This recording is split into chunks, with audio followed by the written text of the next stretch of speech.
Then let's start our meeting with the Angelite prayer. Let us pray. In the name of the Father, and of the Son, and of the Holy Spirit. Amen. Almighty God, we glorify you for giving us the Angelite charism. We thank you for the gift of your Son, Jesus Christ, who is the way, truth, and life. We bless you for the continuous guidance of the Holy Spirit. Grant us, we pray, courage and strength, that we may give perpetual praise to you in whatever we do. We ask this through Christ our Lord. Amen. O holy guardian angels, guide us and protect us. Laus Deo Semper. In the name of the Father, and of the Son, and of the Holy Spirit. Amen.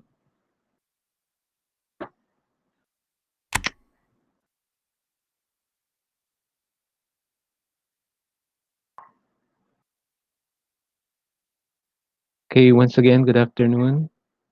So, were you able to do the first activity? Nakompleto ba yung mga groupings? Okay na? And how about yung MATLAB access? Nabigyan na ba lahat? According to Engineer Tonggol, nag-send na siya ng email or access sa mga email niyo.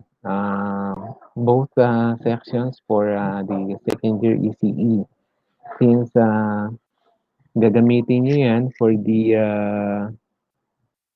Advanced Engineering Mathematics at saka dito sa Com Systems Laboratory. Okay? So, kung meron pang walang na-receive na email or access sa MATLAB, paki-message ako para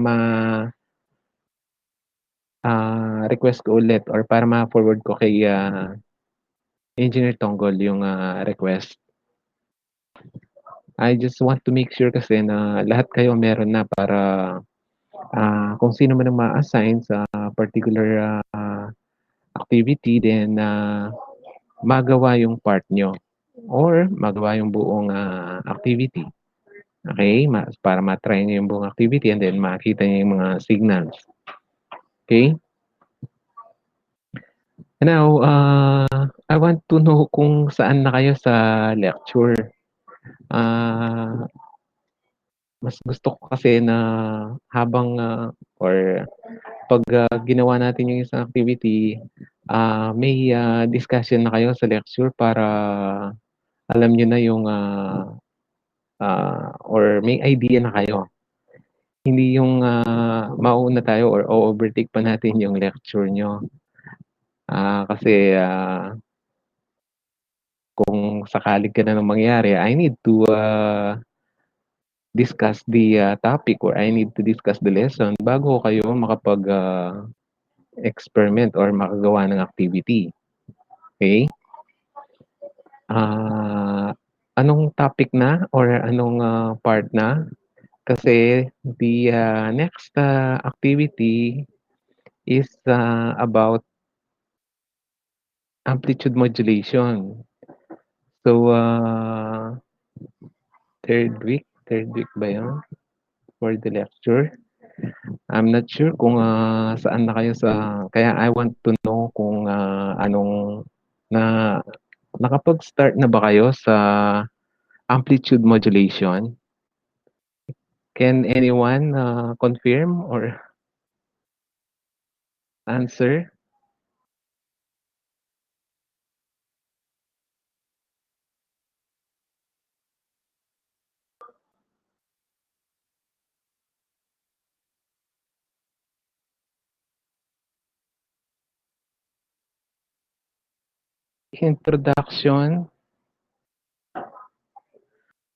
Introduction for amplitude modulation or anong topic? Anong lesson?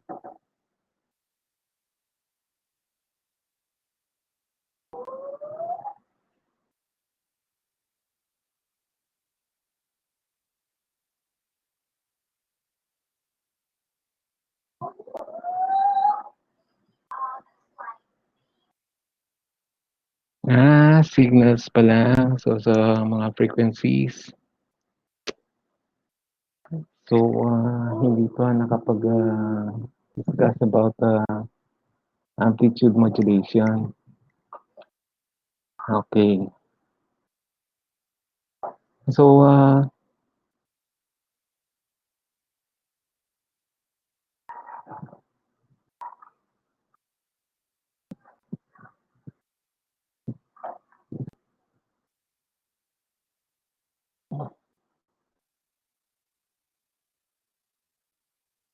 kung hindi pa nakapag-discuss ng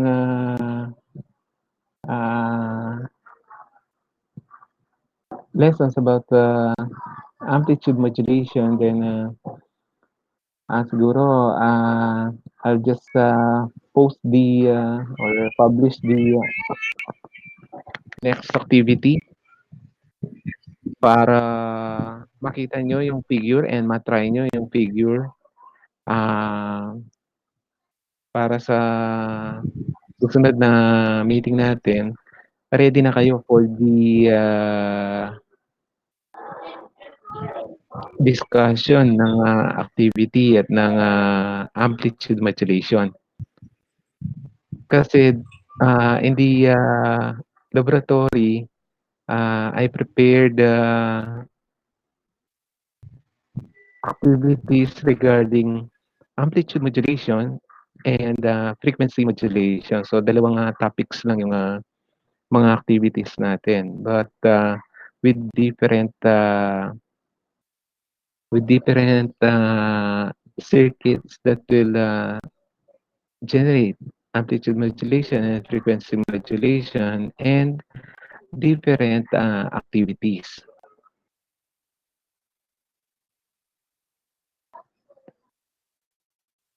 Okay. Pag-usapan na lang natin yung activity number 1. So it's just an introduction for the electromagnetic waves, different frequencies, and yun nga, gusto ko lang ma-introduce sa inyo yung Simulink na gamit ng MATLAB. Okay? So there, you use the signal generator and the oscilloscope to display the signal. Kung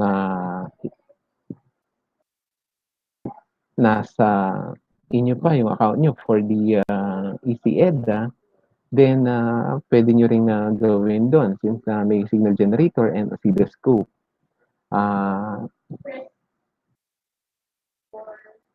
Ngayon, kung okay, sorry. Hindi naka-record pero record para yan. Okay. Nakakalimutan kong palagi mag-record eh. Okay. So, for the first activity, kaya hindi pa ako nag-set ng date for the submission para kasi gusto kong maka-assume muna na meron lahat kayong access ng MATLAB at padalan kayo ni Engineer Tongol ng notifications. And then, since first activity pa lang, okay, so doon ko ma-identify or doon ko malalaman yung mga groups. Okay? So, I hope okay na lahat ng groupings para maka-set na ako ng submission date for the activity number 1. And then, yun nga, okay, good, okay na yung groupings. Yung activity or the next activity is about amplitude modulation. Usual practice is that it should be discussed in the lecture and then we will do it in the laboratory. Okay? Parang hindi pa yata kayo nakakadating sa lecture ng, amplitude modulation. So, siguro I'll, wait for, another meeting para mabigyan ng, time yung, instructor niyo. Alam ko mga third week o third meeting yung, nakalagay diyan, eh. Ako kasing gumawa ng lecture na yun, eh. Kaya alam ko na by the, third week it should be, discussed already. Okay, so, uh, by the way, I will, ipapakita ko na lang yung, circuit for the, mamaya after this, pa-publish ko yung, experiment or the activity number 2. So, tina-try ko kanina since, akala ko, nakakaabot na kayo sa okay. So, share ko muna para makita niyo. And then, I'll just,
okay. So, the, figure for the, second activity, activity number 2, this is about the amplitude modulation. Okay? So, amplitude modulation is, the form of,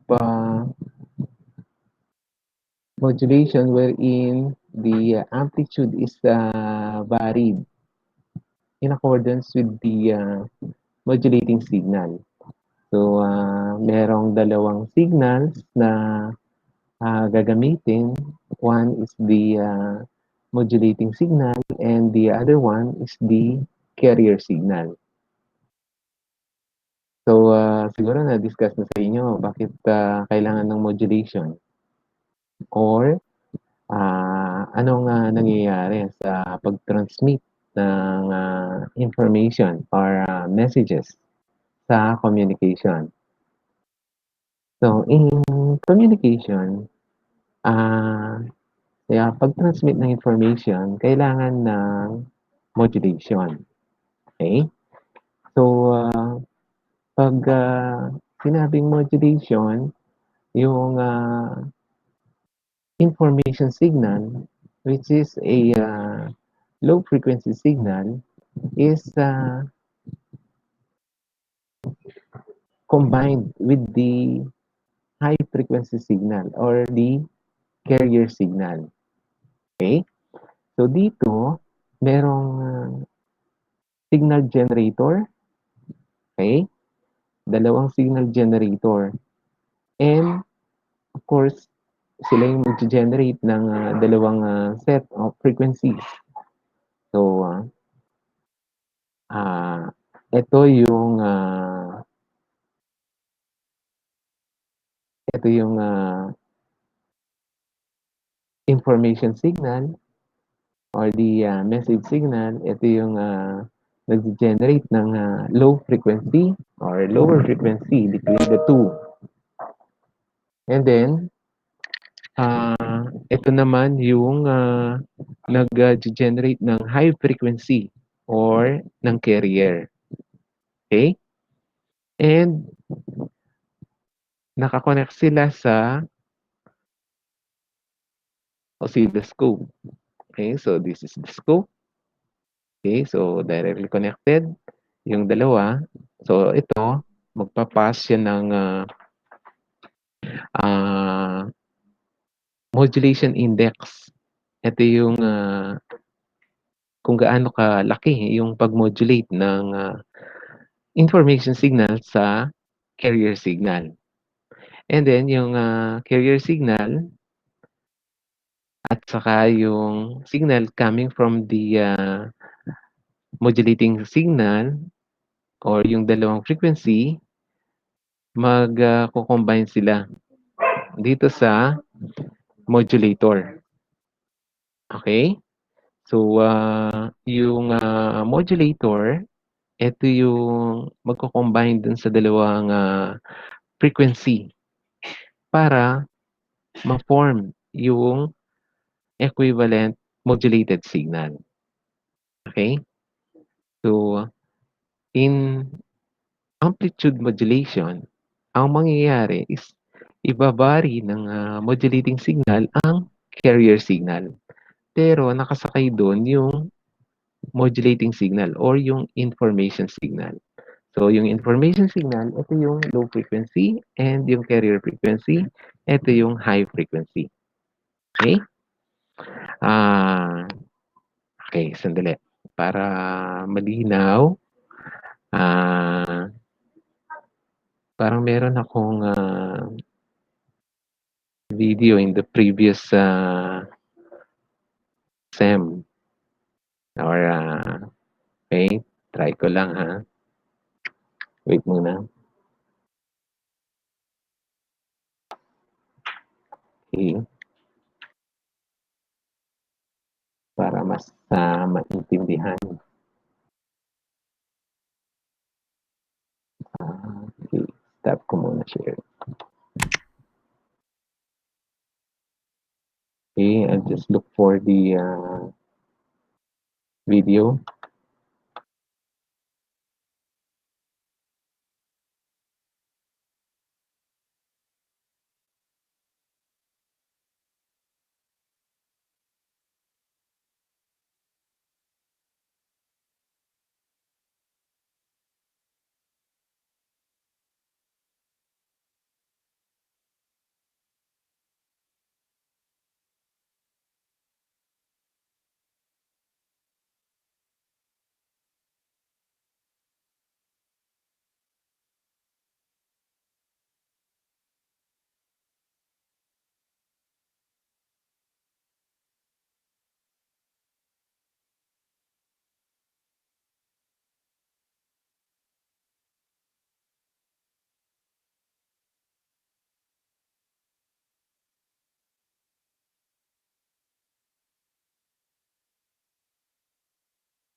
Wait lang ha.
Okay, so, wala siya dito sa computer ko ito, baka nasa kabilang computer.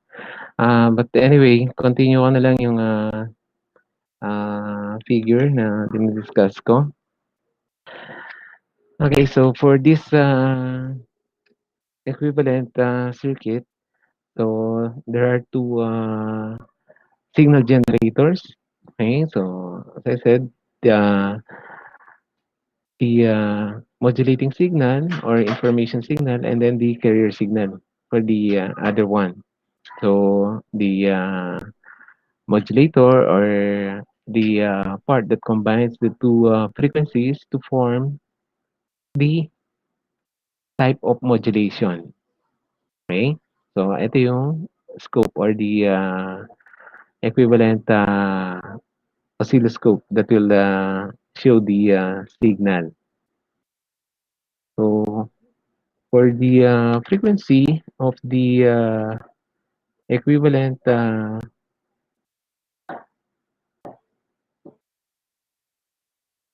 information signal or the modulating signal, we have 1000 hertz. Okay.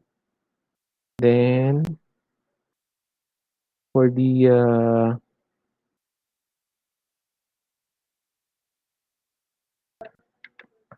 carrier, we have 20 kilohertz or 20,000 hertz. So sine wave pareho. Then hindi ako naka-share screen, sorry. Share screen.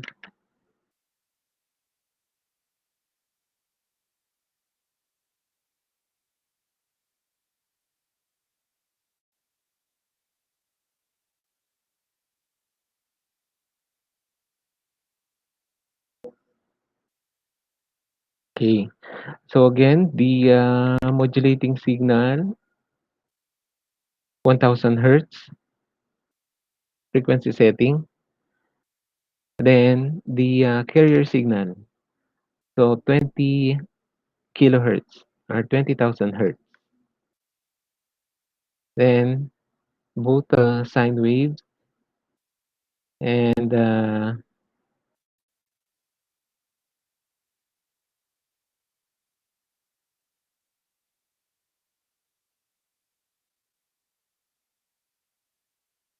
equivalent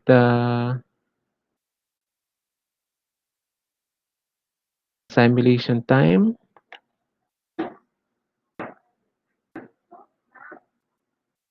0.01.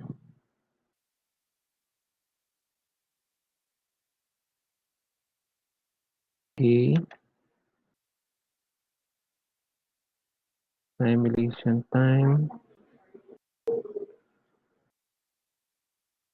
C is simulation time. Okay, the simulation time. Okay, so if it is 0.01,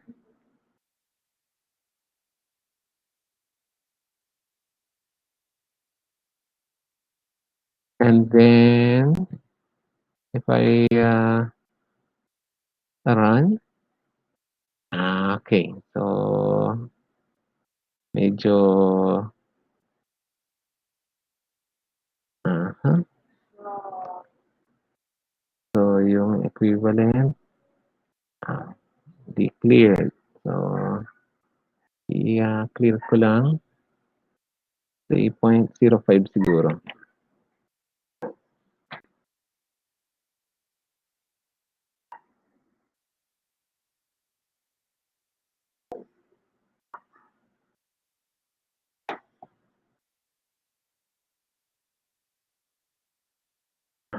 Okay. So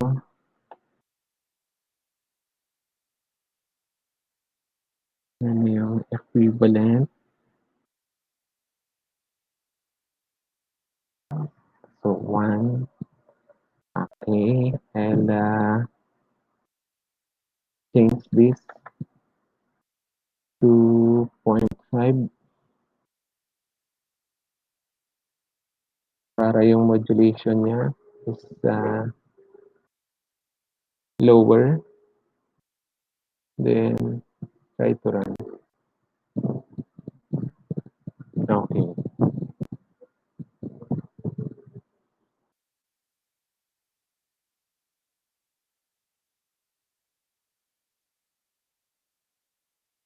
Bakit hindi kita?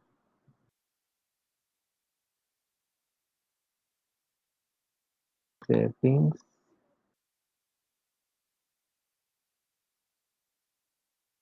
Simulation time.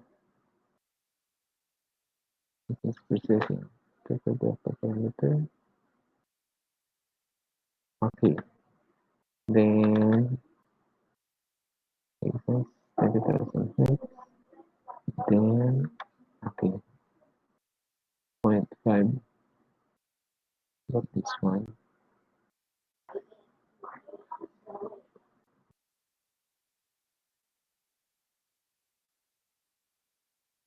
Here.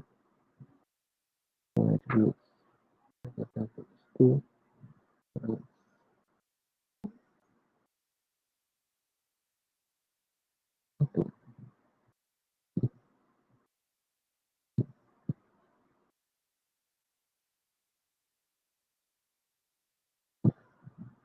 0.1,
bakit?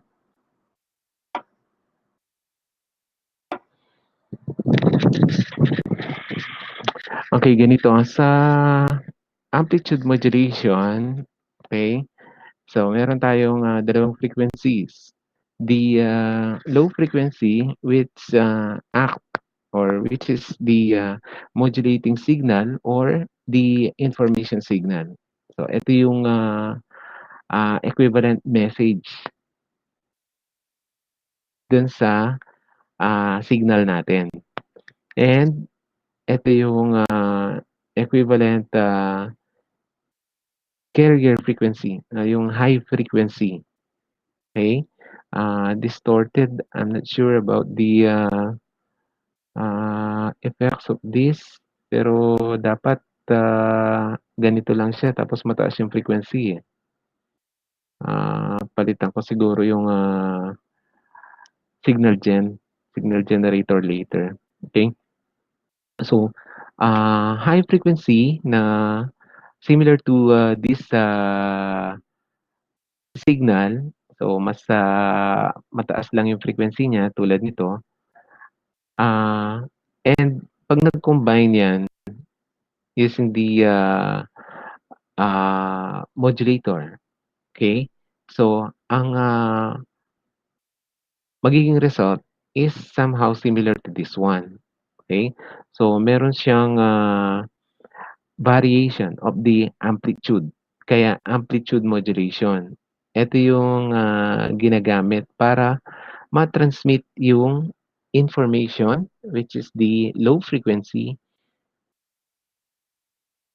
carried by the, high frequency, okay? Yung nasa loob nito, yun yung high frequency.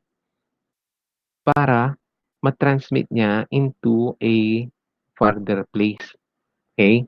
Sa transmission kasi, yung, high frequency mas malayo yung nararating. Mas, malayo yung, bato niya kumbaga.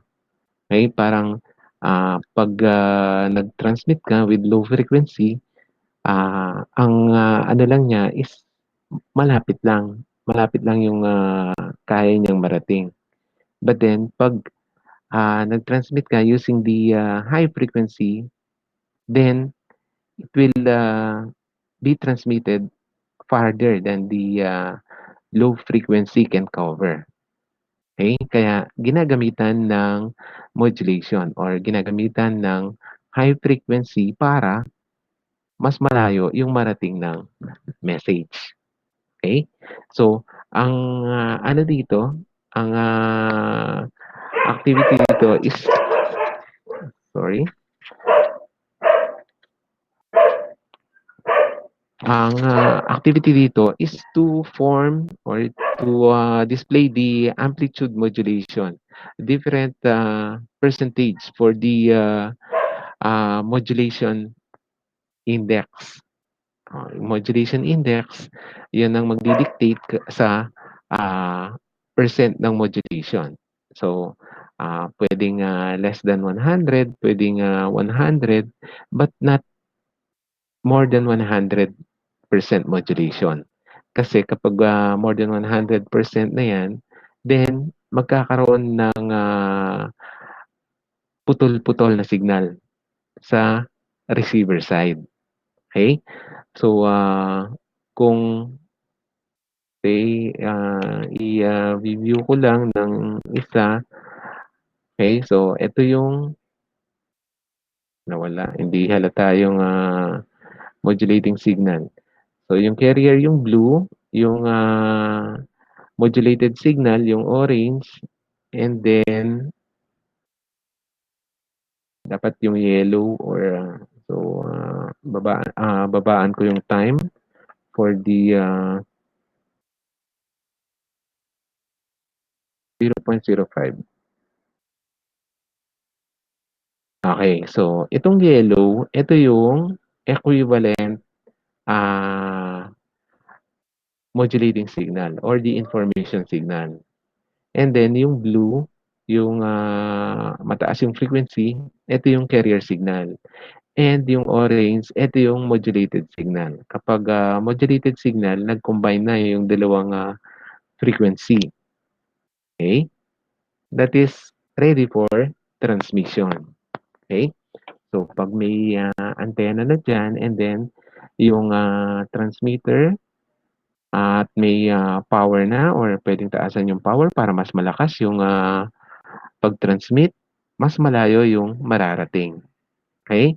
Ito yung, pag-modulate or pag-vary ng amplitude ng carrier signal, ang, nagkokontrol yung modulation index, yung gain niya, okey? So, controlled by an, amplifier. So, kung, babaguhin, let's say, gagawin kong 0.5, so this is, 50%, okey? Kung 1 ang value, ang magiging, equivalent ng signal, so 'pag ni-run, okey? So, 100% yung amplitude ng carrier or yung amplitude ng, modulating signal since, pareho sila ng carrier. So, yun ang magkapareho. So, equivalent sa height ng modulating signal, yung pag-vary ng amplitude niya.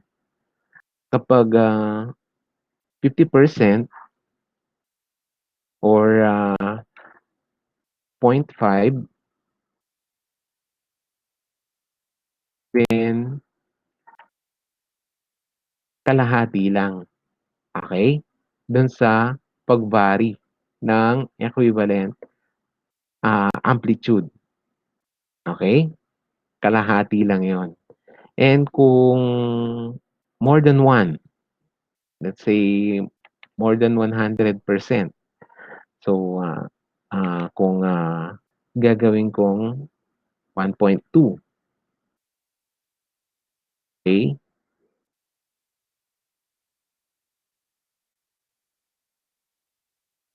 What will happen to the signal, hindi masyadong halata. So, gawin ko or taasan ko 1.5 or 2.5.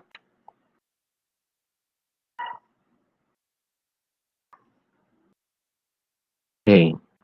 So, mas mataas siya sa amplitude ng carrier signal and magkakaroon ng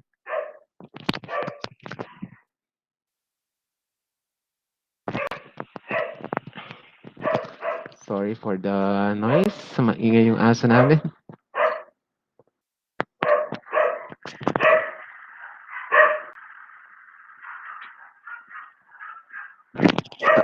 Okey.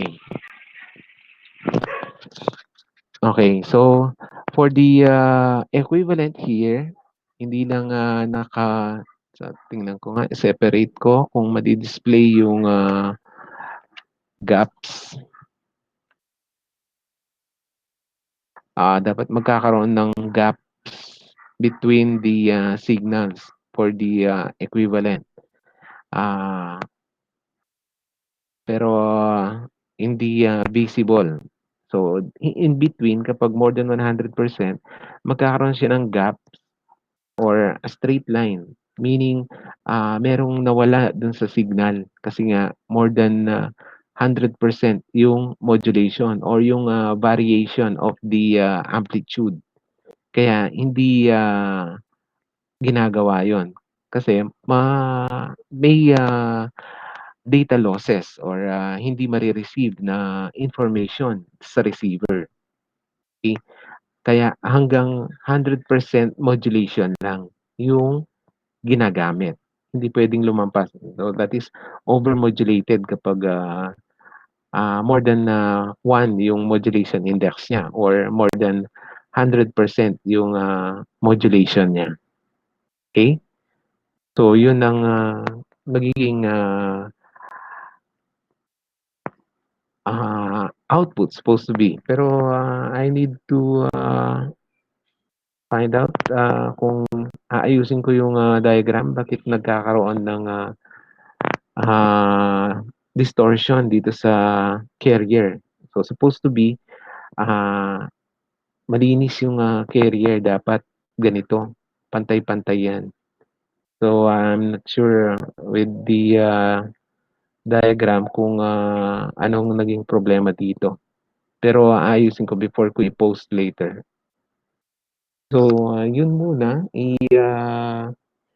ah, try niyo lang, tingnan niyo yung output and then, I will, set date for the submission of the, activity number 1. Hopefully by, this week, sana makapag-discuss na kayo ng, lesson or else, mapipilitan talaga akong mag-discuss about, amplitude modulation para dito sa experiment na 'to, na kailangan na nating matapos by next week, okey? So, let me see.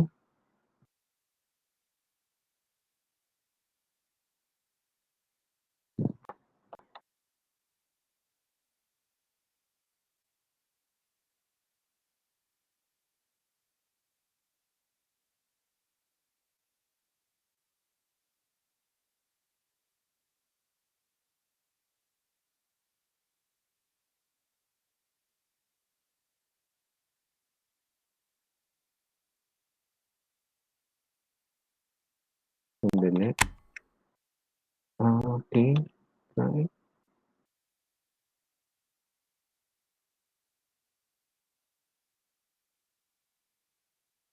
Oh, oo nga, sandali.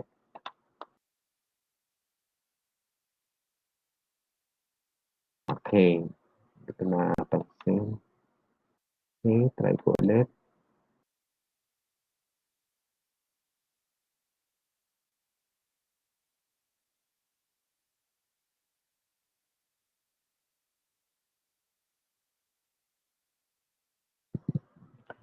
0.01.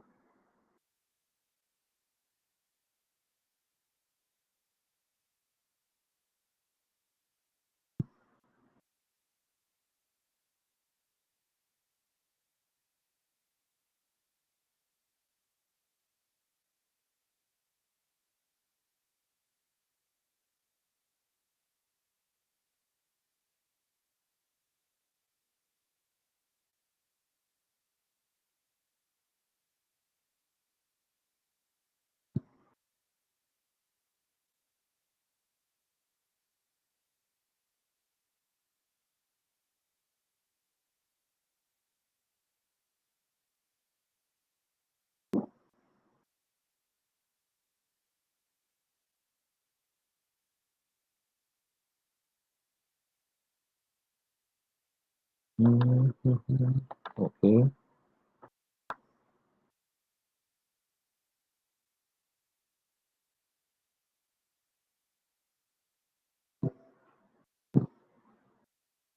Okey, buti na lang napansin niyo. Okey, so balik ulit. Okey, tama, hindi ko napansin yung, unit niya, yung, value yung, nakita ko or, pinalitan ko, hindi pinalitan yung unit. Okey, so, eto yung, equivalent, okey. So, again, in-adjust ko yung, unit, okey. So, radians per seconds kanina, okey. So, hertz na, 1,000 hertz and then, uh, 20,000 hertz.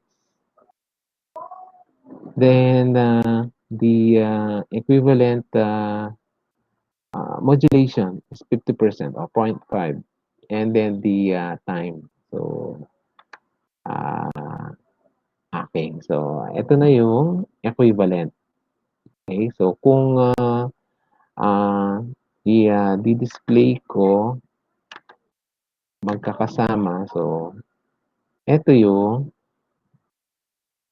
equivalent, signal. So, yung blue yung equivalent carrier, yung, yellow yun ang, modulating signal or information signal and then yung orange yun ang modulated signal na combine ng dalawa, okey? Then, pa so kung, 0.01, gagawin kong, 0.05, okey, try ko lang para, masyadong maliit na yung spacing.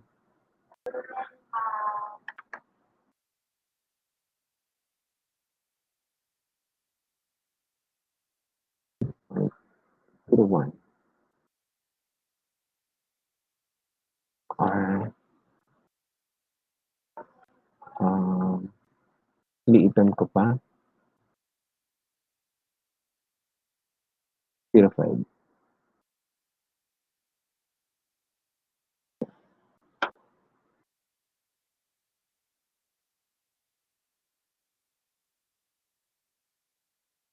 Okey, so mas kita siya, okey? Habang, mas maliit yung time niya, na-e-expand niya yung, signals, yung frequencies. Then 'pag, binary yung, equivalent, ah,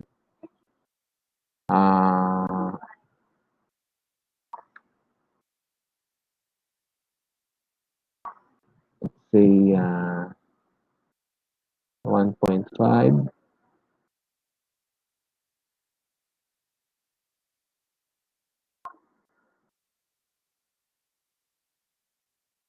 and try.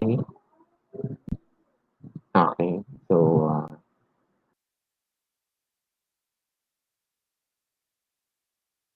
okey.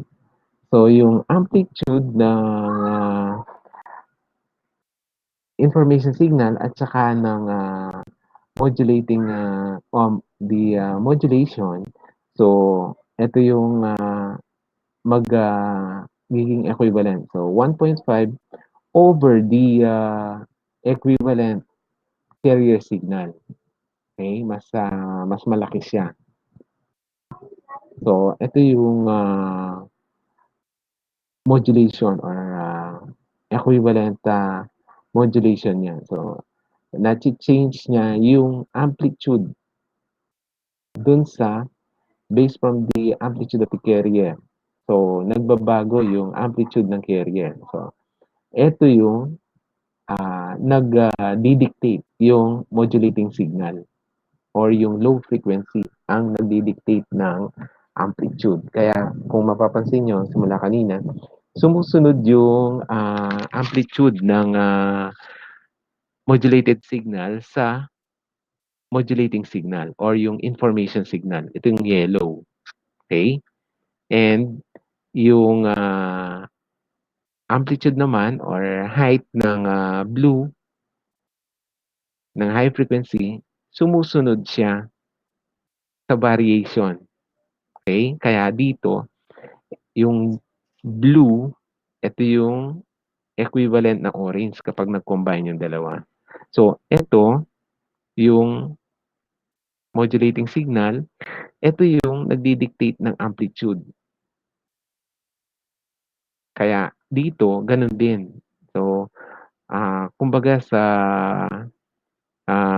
term is there is an envelope based from the height of the modulating signal na nakabalot yung carrier signal. Kaya pag pinaghiwalay yan, then eto sila. Okay? So, yung equivalent modulating signal natin, yung equivalent carrier signal natin, and yung equivalent modulated signal natin. Okay? So, dito wala na siyang line, pero naka-shape pa rin siya.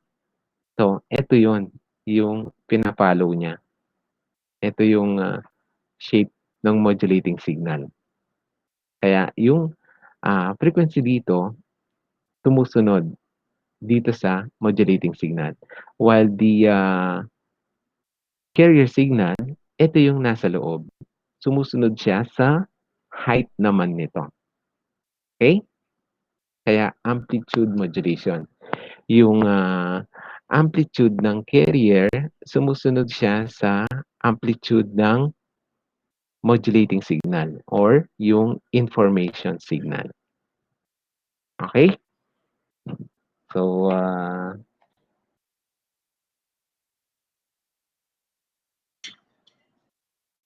okay.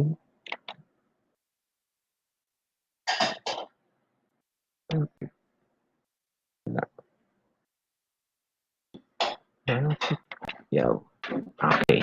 So, stop ko na yung sharing.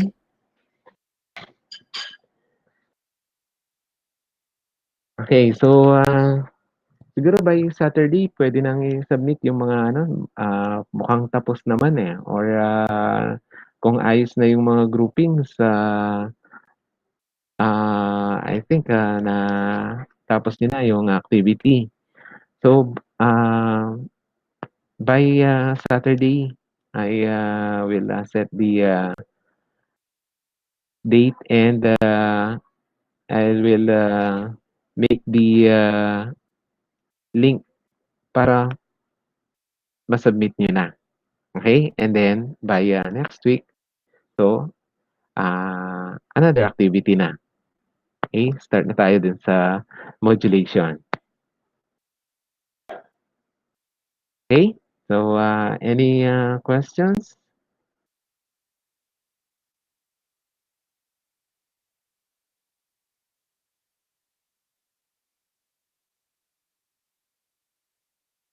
Okay, kung walang questions, sandali picturean ko lang yung attendance.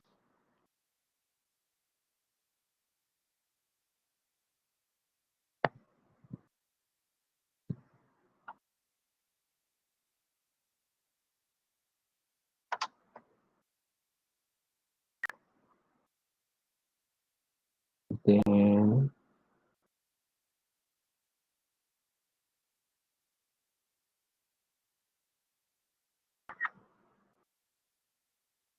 last one.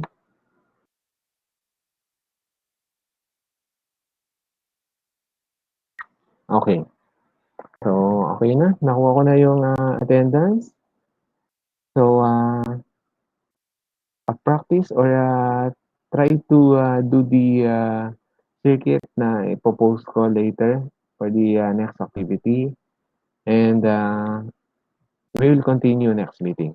Thank you, class, and ingat kayo.